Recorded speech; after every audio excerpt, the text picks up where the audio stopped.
hazme, Jesús, en mi vida quiero ser. Hazme, Señor, seré por su gran poder. En todo quiero yo seguir las huellas de mi Señor, y por doquier hacer sentir que hizo en mí su amor. Hazme, Jesús, en mi vida quiero ser. Hazme, Señor, seré por su gran poder.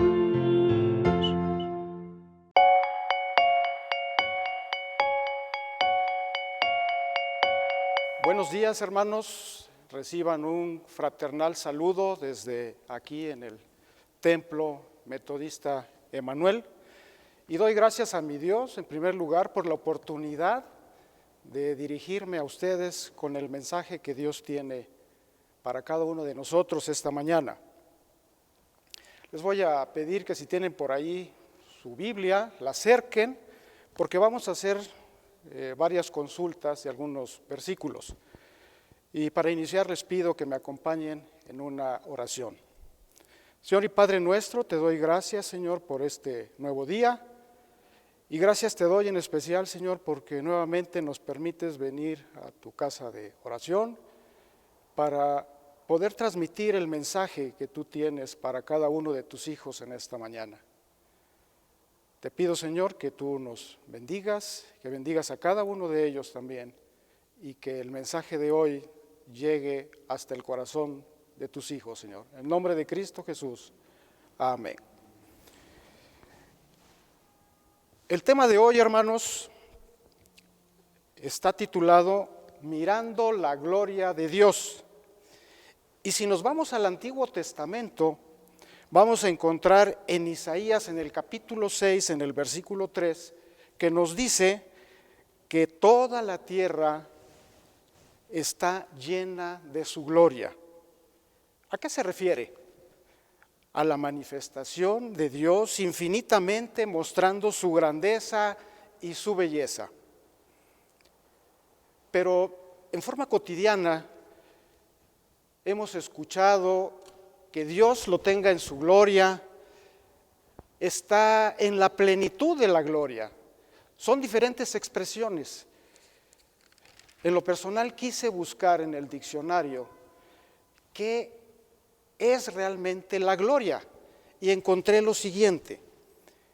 Dice, en las religiones cristianas es la felicidad plena y verdadera del hombre que es fiel a la voluntad de Dios y que goza de intimidad con Él. Los justos y los limpios de corazón alcanzarán la gloria. La segunda definición es un estado de felicidad plena e inefable en presencia de Dios y en comunión con los demás bienaventurados. Es una manifestación de Dios, de grandeza y esplendor. El tema de hoy está basado en dos versículos principalmente de la carta a los Corintios, los cuales vamos a ir estudiando. Estos dos versículos se encuentran en la segunda carta a los Corintios, pero antes de mencionarlos, voy a recordarles un poco por qué fueron hechos estos versículos, estos pasajes, esta carta a los Corintios. Después de que Pablo ya había realizado aquellos viajes para predicar la palabra de Jesucristo, pasa el tiempo y algunos años después, Pablo tiene noticias de lo que está sucediendo en la iglesia de Corinto. Y resulta que aunque aparentemente era una iglesia de Jesucristo, resulta que hay cosas que no cuadran con la vida de los congregantes. Diferencias entre ellos. Y si estábamos hablando que es una iglesia espiritual, resulta que ya estaban metidos en las cosas del mundo. Entonces, esto lo siente Pablo y dice, no puede seguir así. Y escribe las cartas a los Corintios como una llamada de atención.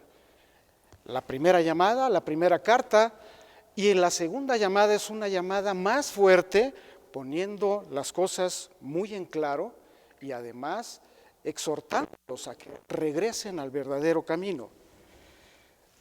Los dos versículos de los que yo les hablaba en esta mañana se encuentran en la segunda carta y el primero se encuentra en el capítulo 3, en el versículo 12, que dice así: así que teniendo tal esperanza, usamos de mucha franqueza.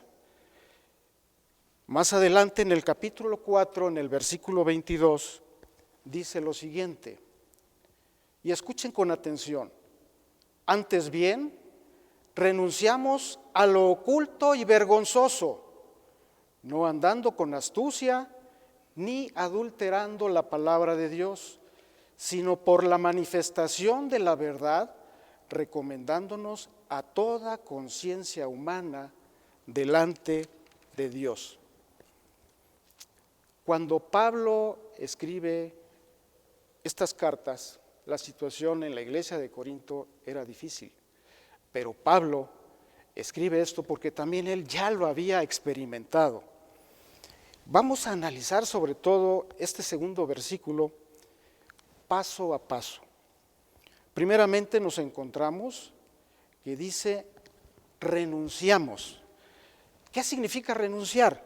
Es la capacidad que tiene el hombre y derecho de dejar atrás, de retirarse de algo, de quitar algo que nos está haciendo daño. ¿Qué es lo que nos está haciendo daño? Más adelante nos dice lo oculto. ¿Qué es lo oculto? Es aquello que está en secreto, que no se puede ver, que está escondido, o por qué no decirlo, puede ser algo de hipocresía. Y vergonzoso. ¿Qué es lo que quiere decir con algo que es vergonzoso? Todo aquello que estaba tapado, pero que ahora sale a la luz y nos da pena de que sepan qué es lo que está pasando. No andando con astucia. La astucia es la disposición a lo que sea, con tal de lograr lo que se propone, sin importar si miento, si afecto o perjudico a algo o a alguien. A lo mejor les parece un poco chusco, pero voy a poner el ejemplo de un gato. El gato actúa instintivamente y si ve un ratón, lo va a perseguir y se va a meter por debajo del sillón, va a pasar por encima de un tapete, a lo mejor se ensucia las patas y vuelve a pasar por el sillón, ya lo ensució, con la cola mueve muy fuerte la cola y le pega al jarrón de la abuelita y rompe el jarrón. A lo mejor no lo atrapó al ratón. Su objetivo lo tiene ahí presente y no va a dejar al ratón hasta que lo persiga y lo atrape. ¿Qué es comparando esto con los seres humanos? Cuando nosotros tenemos un objetivo y no tenemos miramientos, caemos en esa situación sin actuar con conciencia. Y a diferencia del gato, nosotros somos unas personas pensantes que tenemos una capacidad de inteligencia y una conciencia. Continuando con el versículo, no adulterando la palabra de Dios. ¿Qué quiere decir? Que no se puede violar la Escritura. No podemos hacer cambios de acuerdo a lo que nosotros consideremos que es conveniente para nosotros. La Escritura es una verdad y no puede ser modificada. Continuando con el versículo, nos dice, recomendándonos a toda conciencia humana delante de Dios. Pablo, con toda su experiencia, hace hincapié en tener una conciencia limpia, tranquila y en paz. Recordemos un poco la primera etapa de la vida de Pablo, perseguidor de los cristianos, astuto, reconocido por su capacidad para perseguir a los cristianos, y si no les encontraba delito que perseguir, les buscaba y les sembraba con tal de que fueran condenados. Por eso es que Pablo, antes de que se encontrara con Jesucristo, él tenía una conciencia que no estaba en paz y no lo dejaba tranquilo. Pero después de ese encuentro con Jesucristo, Pablo renuncia a todo lo que había dejado atrás, cambia, transforma su vida y es una nueva persona. Hoy yo te pregunto, hermano, ¿cómo está tu conciencia? ¿En el trabajo? ¿Eres leal con tu patrón? ¿Estás desempeñando las actividades encomendadas debidamente? ¿Te presentas de él y no tienes nada que ocultar? ¿Puedes mirarlo de frente con los ojos directamente abiertos? Esposo, esposa, puedes mirar con tu esposa o tu esposo sin tener nada de qué avergonzarte. Los hijos ante los padres pueden verlos tranquilamente y decir: no tengo nada de qué avergonzarme, no tengo nada oculto. Entre hermanos podemos vernos cara a cara y tener la conciencia tranquila. Cuando Pablo ve la forma en que se está llevando la vida en la iglesia de Corinto, le preocupa y por eso es que escribe las cartas. Voy a agregar un versículo también que se encuentra allí en 2 de Corintios, capítulo 5, versículo 17. Dice: de modo que si alguno está en Cristo, nueva criatura es. Las cosas viejas pasaron, he aquí, todas son hechas nuevas. Y cuando decidimos seguir a Cristo, tratando de ser semejantes a Él, la gloria se manifiesta en cada uno de nosotros y nos convertimos en representantes de Dios. Y esta es nuestra mejor carta de recomendación. Pablo se dirige a la iglesia de Corinto y les dice: ustedes son carta de presentación de Dios. Lo mismo hoy, hermanos. Nosotros, cuando hemos aceptado al Señor Jesucristo, somos carta de recomendación.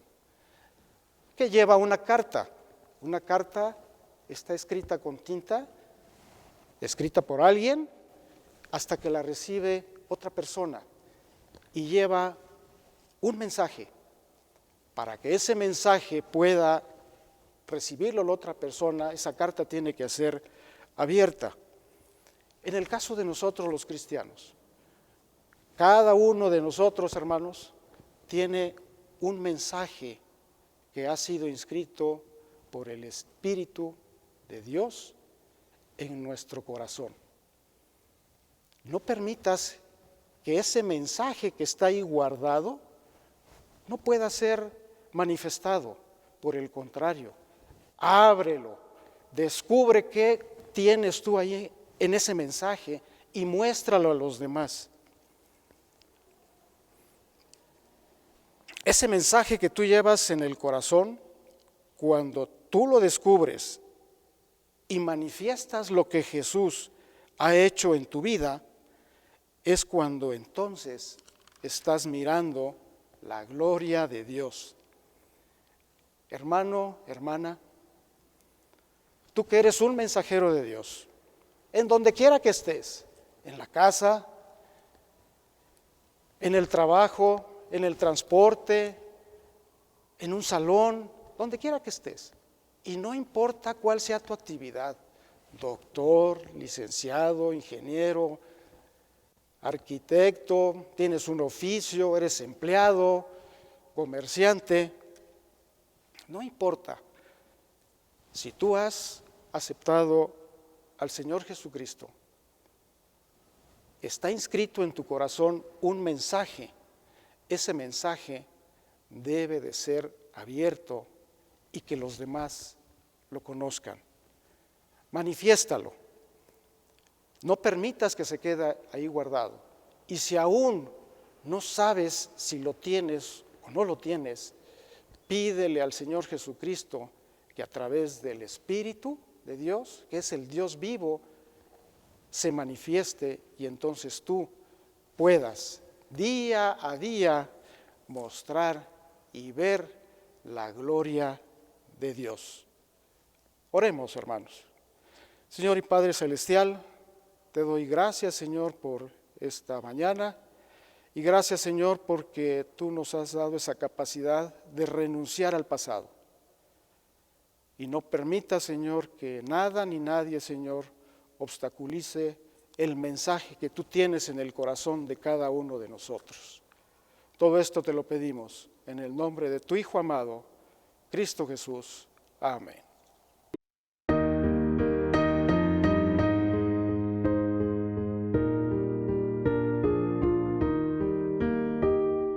Más santidad dame, más odio al mal, más calma en las penas, más alto ideal, más fe